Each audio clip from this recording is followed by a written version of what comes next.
ሰላም ሰላም ውዴ ማይክል አስትሮሎጂ ቤተሰቦቼ እንዴት ናችሁልኝ? ዛሬ ተረኛው ማን ነው ካላችሁ የዞዲያክ ቤት አሽከርካሪዎቹ እነ ጀሚናይ ናቸው።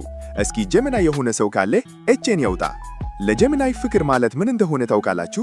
ለነሱ ፍቅር ማለት ድግግሞሽ ወይም አሰልቺ ሩቲን አይደለም። ለጀሚናይ ፍቅር ማለት እንደ መጽሐፍ ገጽ በየቀኑ የሚገለጥ አዲስ ታሪክ ነው። ፊልም እኮ ነው የሚሰሩላችሁ ፊልም። አንድ ምስጢር ልንገራችሁ፣ የጀሚናይን ልብ ለማግኘት ከፈለግሽ ውበትሽ ብቻ አይሰራም። አስተደመሽ አይምሮአቸውን መማረክ አለብሽ። አዎ ብሬን ኢዝ ዘ ኒው ሴክሲ። ለነሱ ቀድመሽ አሳምኚው፣ ከዛ ልቡ የራስሽ ነው። እነዚህ ሰዎች ዝምታን ይጣላሉ። ቦር እንዳታደርጓቸው። የፍቅር ቋንቋቸው ጨዋታ፣ ቀልድና ጥልቅ ውይይት ነው። ማውራት፣ መስማት፣ መወያየት፣ ይህ ነው የነሱ ቫይብ። አንዳንዴ ግራ ይጋቧቸዋል አይደል? አይገርምም? ምክንያቱም በአንድ ወቅት ሁለት ማንነት ስላላቸው ነው። አንዳንዴ እጅግ ቀረቤታ ሲያሳዩሽ፣ በሌላ ጊዜ ደግሞ ነፃነታቸውን ሽተው ይረቃሉ።